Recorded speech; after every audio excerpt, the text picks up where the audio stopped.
Bonjour les étoiles, j'espère que vous allez bien avec ce merveilleux soleil. Ça fait du bien.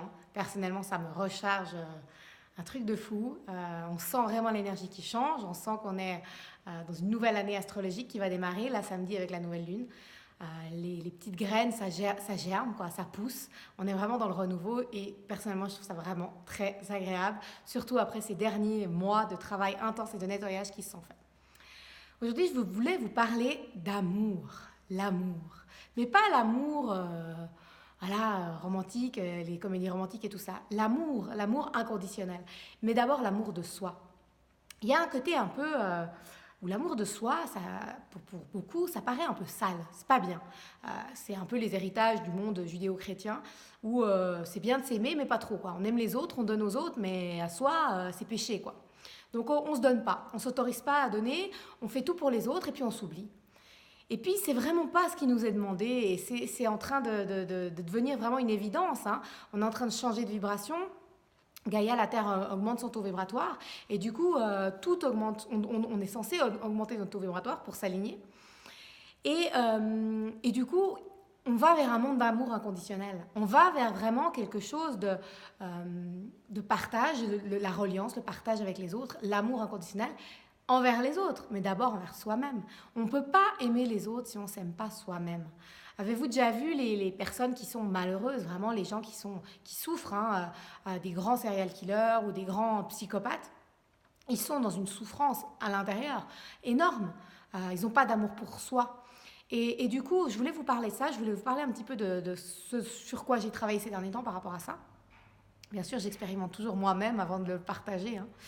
Il y a plusieurs livres que je vous conseille par rapport à l'amour de soi. Le premier, ça s'appelle Devenez narcissique de Fabrice Midal. Je ne sais pas si vous le connaissez. C'est très intéressant, il parle du mythe de Narcisse, le côté c'est pas bien de se regarder trop soi-même, c'est pas bien de tomber amoureux de soi, alors qu'en réalité c'est justement ça qui nous est demandé. Parce que plus on est en amour de soi, plus on peut aimer les autres, plus on se donne à soi-même, plus on peut donner à l'extérieur. Et du coup c'est un peu changer de perspective sur des croyances qu'on a beaucoup entendues.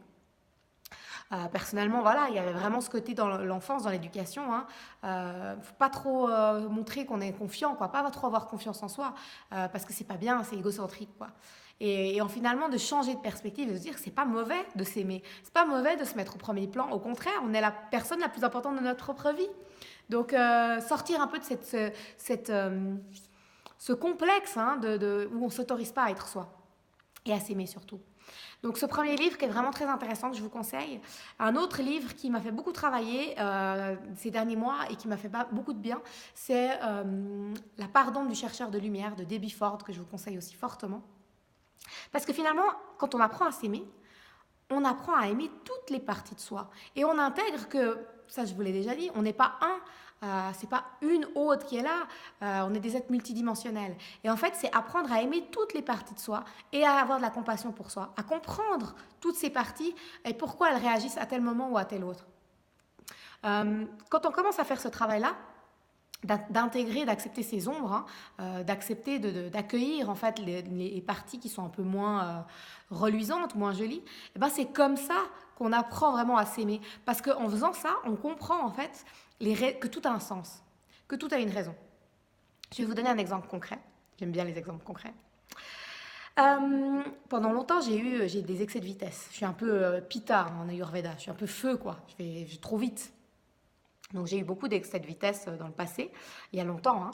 Et puis depuis quelques années, c'était vraiment posé. J'avais plus d'amende, plus rien parce que je roule plus lentement. Je suis moins dans la recherche, moins dans le côté rebelle. J'ai moins de colère en la vie. Hein, donc voilà. Et puis là, j'ai reçu un retrait de permis de 2 mois. Alors forcément, avec les antécédents d'il y a quelques années, ça s'oublie pas. Hein. Du coup, quand j'ai reçu ça, une partie de moi qui était en colère, qui était un sentiment d'injustice à fond, on comprenait pas pourquoi, alors que toutes ces années, j'ai mis tellement de choses en place, j'ai changé, pourquoi on met en arrière, blablabla. Et du coup, j'ai parlé à cette partie de moi, je l'ai accueillie, j'ai compris, j'ai essayé de voir de où ça venait en fait, qu'est-ce que ça réveillait en moi. Et puis voilà, il y avait cette partie de moi qui était très en colère, qui ressentait encore un sentiment d'injustice. Et puis du coup, ne pas respecter la vitesse, ne pas respecter les limites, c'était une façon de montrer à la vie. En fait, c'était par rapport à cette partie de moi qui avait un sentiment d'injustice.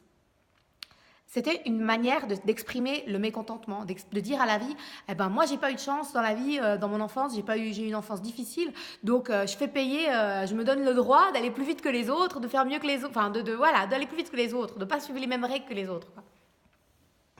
Et finalement, quand j'ai accueilli cette partie de moi et j'ai compris en fait qu'est-ce que ça réveillait, moi j'ai pu lui parler, j'ai pu la rassurer et lui dire que c'était ok, qu'au contraire aujourd'hui en 2018 j'ai une vie incroyable et que je me sens vraiment très chanceuse et remplie de gratitude.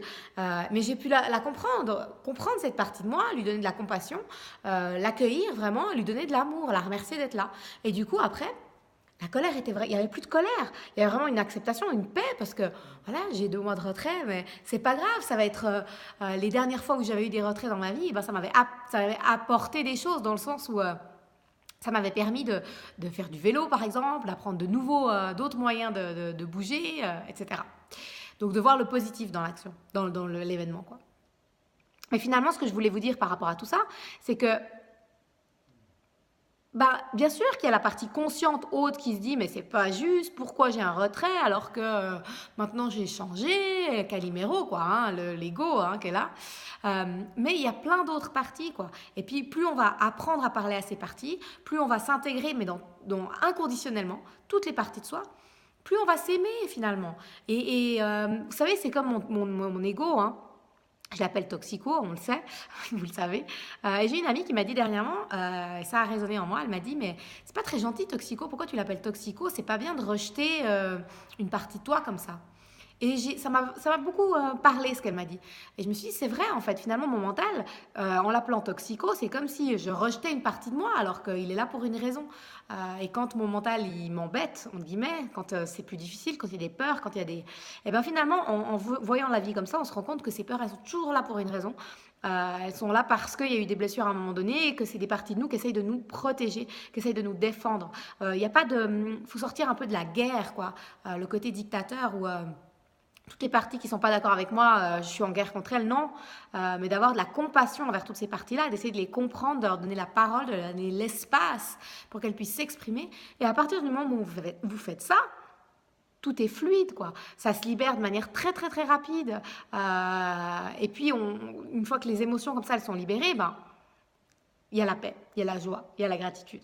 Donc voilà, je voulais vous parler de ça aujourd'hui parce que c'est vraiment un grand chemin que j'ai dû faire, hein, apprendre à s'aimer. Ça m'a pris longtemps et à chaque fois j'apprends des choses sur ce chemin. À chaque fois j'avance, hein, petit à petit, on avance tous chacun sur notre chemin.